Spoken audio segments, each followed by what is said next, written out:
What's up, guys? What of course you'll be seeing today is a breakdown and review of the new exotic shotgun in Destiny called Lord of Wolves. To get it, you're going to have to go and undergo a multi-step process before you're awarded it, and what I'll do is I'll break these down before I ultimately get to the review of the weapon. So to start, what you have to do, the first step is beat the level 35 version of the Prison of Elders, specifically the final boss, Skolas. If you're lucky, because it's a random process, he's not guaranteed it, he drops an Elder cipher when you beat him.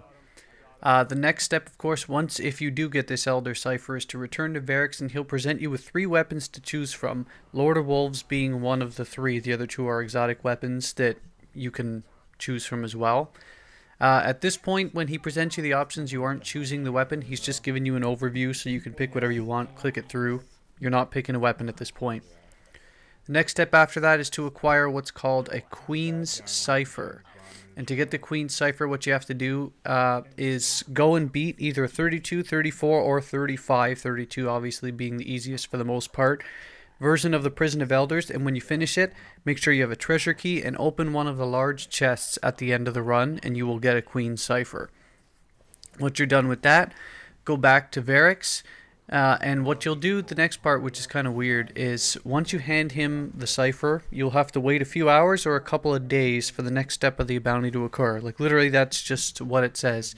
Wait for the bounty to be ready. So there's no way to tell how long it takes. So as you play, if you play every day, check for the icon, the little green exclamation point to appear over the reef. See if he's there, visit him. If it's not there, come back the next day or later in the day when it's ready. When it's finally ready, you pick up the last step of the bounty, which is to get 1,000 points by killing bosses in the Prison of Elders.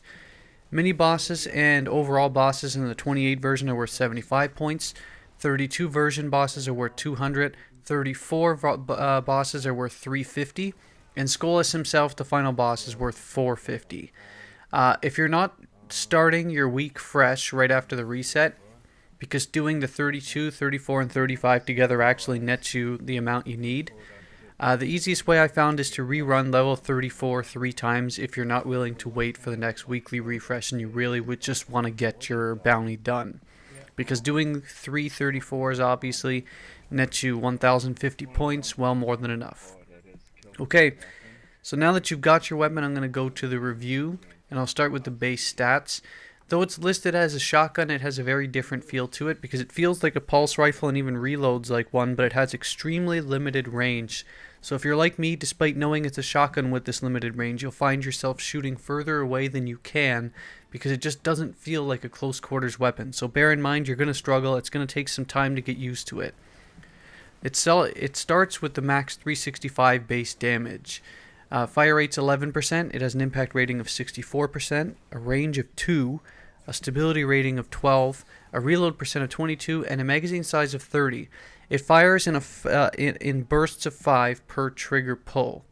On preliminary look, it has one of the lowest ranges in the game, but it has a very high impact. I think it's top 3 shotgun in the game, of course providing that you hit all 5 bursts, or all 5 shots in the burst. In terms of PvP damage output, each round on the 5 burst hits for 44 on body shots and 55 on headshots.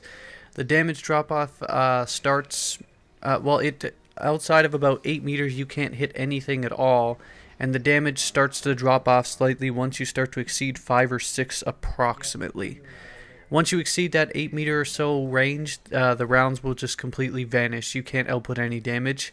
And if you land all 5 rounds of the burst, even on the body shots, you'll get a kill.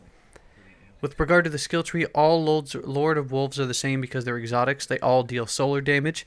You have 3 clear options in terms of the ballistics. Smart drift control, which produces predictable and controllable recoil but cuts in a range. Soft ballistics, which reduces recoil but also impact. And linear compensator, the last one, which produces more predictable recoil. It gives a slight boost to range and impact, but it also adds recoil as well. I personally choose soft ballistics because it offers the best balance between positives, like being range boosts and more controllable recoil, and negatives, which would be a slight hit to impact. But your impact's already quite high, so the hit is not really negligible, so that's my choice. When you break down the skill tree, the first is called hip fire, which adds bonus accuracy, of course, when you're firing from the hip. and you will both need and highly utilize this if you plan on being effective with this weapon, so it's important. The next 3 perks which you'll have a choice over are Speed Reload, which does basically exactly as it says, Extended Magazine, which adds another 9 rounds to the 30-round default magazine, and Perfect Balance, which cuts down on the recoil of the weapon by buffing stability. I almost always go with Perfect Balance because adding those extra 9 rounds, it's not even the full 10, which means you can't even get a 2 full round bursts. So if you happen to run around the corner in PvP and you only land 4 of the 5 on a body shot, you don't kill the guy. So it's kind of a waste to me. Might as well buff stability and just go with the reload speed. 30 is plenty and well more than enough to get kills with anyway. The last perk is called Devil's Touch. It grants a +3 recover to nearby allies after getting a kill. Obvious as it sounds, it doesn't affect you though, it only affects your teammates, so if you're a solo player it's not going to be of any use. It lasts about 30 seconds, and you pretty much have to be next to your teammate to get to buff, but it really is significant when you're next to him. It cuts shield recharge rates of your teammate down by approximately half, but possibly faster, and the times I've played alongside my friends, so it truly is significant if you can get it to work. With regard to my overall impressions in PvE, it's an absolute blast to use.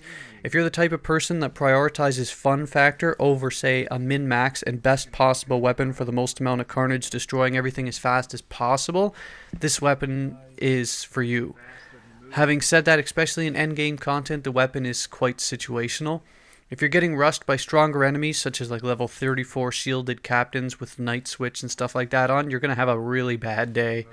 It will easily handle mobs of lighter enemies, and believe me, it's one of the most fun weapons to use in the game, especially when you're with a team. Playing slower and more defensively will yield pretty decent results even against high-end enemies. You cannot play aggressive with it though. I would not, unless you like dying. I would not use it in endgame content though, however, because it doesn't have as high as an impact as other shotguns, and because the impact is spread out through the burst, it will have a higher time to kill and is extremely unforgiving if you miss, like, say, the first 2 shots of the burst. Additionally, because it uses an exotic slot, you can't use Gallahorn or Icebreaker.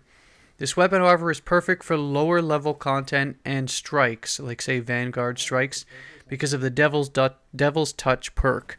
Bunch your teammates up, get kills, and continually buff from increased recovery while you're laughing at the amount of kills you're getting. In PvP, though, it's a weapon I would not choose for many reasons. The burst fire style means you must land every shot to get a kill, miss a few and you're dead. The burst fire also means your time to kill time frame has been increased, which is horrific when you consider that one-shot shotguns like Felwinter's can mow you down from further away and more consistently, meaning their time to kill are much faster. Also, you'll be in trouble versus, well, like I said, other shotguns. Lastly, because it uses your exotic slot, and there's far more important primary weapons at your disposal, having a marginal weapon in your exotic slot doesn't really make a lot of sense in terms of maximizing your kill output and damage output. But overall, to basically judge this weapon, if you value fun factor over utility and min-maxing, this weapon is a blast and it'll be for you. It's incredibly fun to use, but my advice, especially if you are a min-maxer like myself, don't use it in the Crucible unless you want to be severely outmatched against snipers and other shotguns. And don't use it in higher level like 35 plus or 34, 35 Prison of Elders content, because it just simply isn't worth the exotic slot usage if you have another exotic. You can use it and you will have fun, but you will be dying more than you would with other weapons, and I'm not sure your teammates would appreciate that all that much. But that's it. Have a good one. Yeah, I did the telemetry.